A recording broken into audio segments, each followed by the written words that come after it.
आज 20 अक्टूबर से 31 अक्टूबर का करंट अफेयर लेके आए हैं, जो वन लाइनर होगा और बहुत ही इम्पोर्टेंट होगा आने वाले एग्ज़ाम के लिए। तो इसे ध्यान से पढ़ें, देखें, और अगर विस्तृत जानकारी चाहिए तो मैं 20 से 1 से पूरे 20 अक्टूबर तक 31 अक्टूबर तक का करंट अफेयर बना दूंगा, कमेंट करके ज़रूर बताइएगा। तो चलते हैं फर्स्ट क्वेश्चन की ओर। फर्स्ट क्वेश्चन है, सरकार ने सुप्रीम कोर्ट के पूर्व न्यायाधीश अशोक भूषण को किसका चेयरमैन नियुक्त किया है?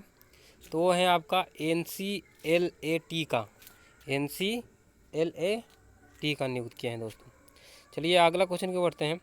टेनिस स्टार एलेंडर पेस और अभिनेत्री नसीफा अली किस पार्टी में औपचारिक रूप से शामिल हुई हैं?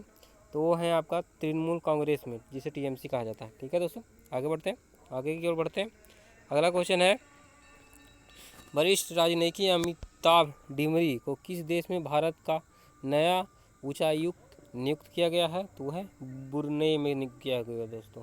ठीक है, आगे बढ़ते हैं। अगला क्वेश्चन है, DRDO और भारतीय सेना ने संयुक्त रूप से लंबी दूरी तक मारक क्षमता वाला किस बम का सफल परीक्षण किया है?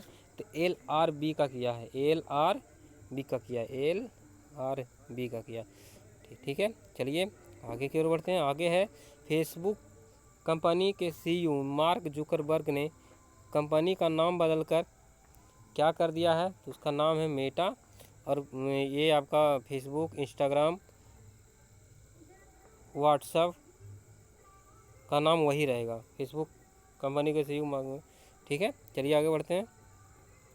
अगला है, पावर फाइनेंस कॉरपोरेशन लिमिटेड का नया निदेशक या परियोजक किसे नियुक्त किया गया है? तो वह है राजीव रंजन झा। ये मैंने आगे के क्वेश्चन में बताया था, पावर फाइनेंस कंपनी, ये आपका इसको हाल ही में महारत्न का दर्जा मिला है, और ये 11वां महारत्न का दर्जा प्राप्त करने वाला कंपनी बन गया है। ठीक है दोस्तों, चलिए आगे बढ़ते हैं। आगे है, RBI गवर्नर शशिकांत दास का कार्यकाल कितने वर्ष के लिए बढ़ा दिया गया है? तो वह 3 वर्षों के लिए। ठीक है, चलिए आगे बढ़ते हैं। अगला क्वेश्चन है, अमेरिका ने 12वीं सदी के नटराज की कांस्य प्रतिमा सहित कितने बहुमूल्य वस्तुओं भारत को लौटा दी है, जिसकी कीमत 110 करोड़ रुपया है? तो वह 248 जो है नटराज की कांस्य प्रतिमा थी जो उनके पास था, वो इन्होंने इनको लौटा दिया है। ठीक है, चलिए आगे बढ़ते हैं। नेपाल के सेना प्रमुख जनरल प्रभुराम शर्मा भारत में किस मानद उपाधि से सम्मानित किए जाने की घोषणा किए गए हैं? तो वह भारतीय सेना के जनरल के मानद उपाधि से होंगे, इनको सम्मानित किया जाएगा।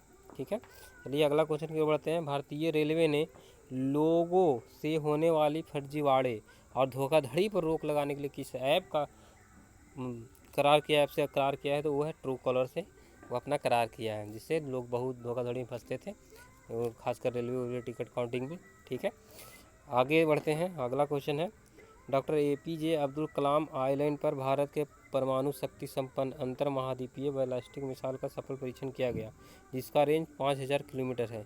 मिसाइल का नाम क्या है? तो वो मिसाइल का नाम है अग्नि 5।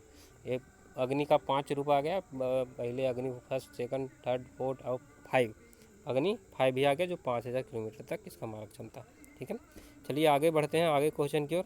अगला क्वेश्चन है, दिल्ली राज्य सरकार सड़कों पर घूम रहे जानवरों के लिए किस योजना को शुरू करने जा रही है? तो है आपका ये एम्बुलेंस सेवा का।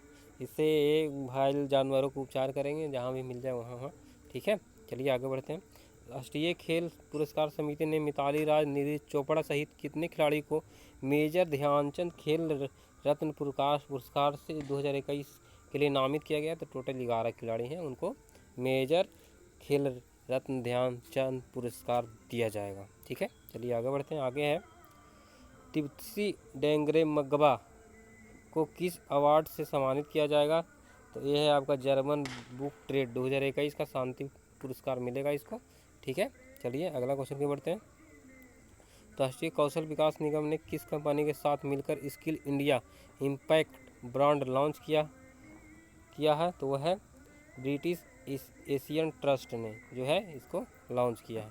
चलिए अगला क्वेश्चन है, CSIR के पूर्व मुख्य वैज्ञानिक डॉक्टर राजीव निगम को किस अवार्ड से सम्मानित किया गया है? तो वो है जोसेफ A. कुशमैन अवार्ड 2022 से इनको जो है सम्मानित किया गया है। कौन सा अवार्ड? तो जोसेफ ए कुशमैन अवार्ड 2022। ठीक है, वैज्ञानिक है डॉक्टर राजीव निगम, जिनको ये सम्मान से सम्मानित किया गया। ठीक है, आगे बढ़ते हैं। नीति आयोग ने स्टार्टअप की विभिन्न सफल कहानियों को लोगों के बीच लाने के लिए किस पुस्तक को लॉन्च किया है? तो यह है इनोवेशन फॉर यू को नीति आयोग ने स्टार्टअप को लाने के लिए यहाँ लॉन्च किया। ठीक है, अगला क्वेश्चन है 26 अक्टूबर से 1 नवंबर तक मनाए जाने वाला सतर्कता जागरूकता सप्ताह का विषय क्या है? तो वह है स्वतंत्र भारत 75 सत्यनिष्ठा के साथ आत्मनिर्भर। इसको ये जो है 26 अक्टूबर से 1 नवंबर तक ये जागरूकता सप्ताह मनाया जा रहा है। ठीक है, चलिए आगे बढ़ते हैं। आगे है चीन ने अंतरिक्ष में उपस्थित कचड़ों को साफ करने के लिए किस उपग्रह को लॉन्च किया है? तो बहुत ही खास है, शिजियांग 21 को लॉन्च किया है। बहुत ही इंपॉर्टेंट क्वेश्चन है, आने वाला एग्जाम में पूछ सकता है दोस्तों, इसलिए ध्यान में ज़रूर रखिएगा। शिजियान 21 का जो है चीन ने अंतरिक्ष में कचरा जो है साफ करेगा, इसके लिए लॉन्च किया है। चलिए आगे बढ़ते हैं। किस राज्य के चुनाव प्रमुख ने मतदान केंद्रों की ऑनलाइन मैपिंग की सुनिश्चित करने के लिए गरून ऐप को लॉन्च किया है? तो है पंजाब। ठीक है दोस्तों, गरून ऐप को किसने लॉन्च किया है? तो है पंजाब। और सबसे पहले ये राजस्थान में लागू हुआ था, गरूर ऐप राजस्थान में लागू हुआ था। ठीक है, मतदान केंद्र पर। चलिए आगे बढ़ते हैं। अगला क्वेश्चन है 67वां राष्ट्रीय फिल्म पुरस्कार समारोह में किस अभिनेत्री को राष्ट्रीय पुरस्कार प्रदान किया गया है? उन्होंने यह पुरस्कार कितनी बार जीती है? तो चौथी बार अपने नाम किया है। 67वां राष्ट्रीय फिल्म पुरस्कार में भी उनको राष्ट्रीय पुरस्कार दिया गया है। वह है कौन है? कंगना रनौत है। ठीक है, कंगना रनौत है। चलिए आगे बढ़ते हैं। ब्रिटिश मूल के भारतीय लेखक रस्किन ब्रांड की कुछ निबंध, कहानियाँ, निबंध और यादों का संकलन कर एक नई पुस्तक जारी की गई है, जिसका नाम क्या है? तो वह है राइटिंग फॉर माई लाइफ। ये जो है रस्किन ब्रांड का है, जो कुछ निबंध है, कहानियाँ हैं, उसको सब अभी करके संकलन एक पुस्तक में उसको एक पुस्तक बनाया गया, वो है राइटिंग फॉर माई लाइफ। ये भी बहुत इंपॉर्टेंट क्वेश्चन है, आगे की एग्ज़ाम में पूछ सकता है दोस्तों। ठीक है, चलिए आगे बढ़ते हैं। इजराइल देश ने अपने राष्ट्रीय मुद्दा घोषित किया को इजराइल ने, तो कौन है वह? तो वह है जलवायु परिवर्तन के मुद्दों को राष्ट्रीय मुद्दा घोषित किया है दोस्तों। धन्यवाद दोस्तों। अगर आपको ये सारे वीडियो का विस्तृत चाहिए तो ज़रूर कमेंट कीजिए और वीडियो को लाइक, शेयर और सब्सक्राइब ज़रूर कीजिए। धन्यवाद दोस्तों।